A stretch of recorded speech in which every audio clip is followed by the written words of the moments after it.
My name is Mary Schaheen.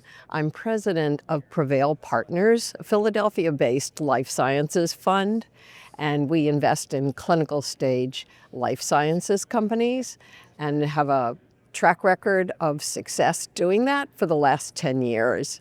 The investment in cell and gene and life sciences is a very particular streamlined investment process because we appreciate how busy the management teams are of these companies. So we like to get them through a process, qualify them, and give them an answer from our fund as quickly as we can, perhaps in just a matter of weeks.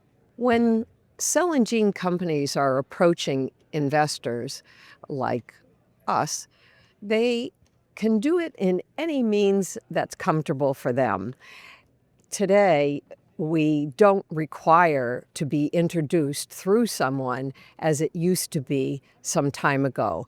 People can reach out through all the mechanisms they have to reach a decision maker within a fund. And they're encouraged to do so and share freely what their intentions are. My prediction for the investment landscape in 2026 is optimistic, very optimistic. And I'd like to sort of spread that optimism.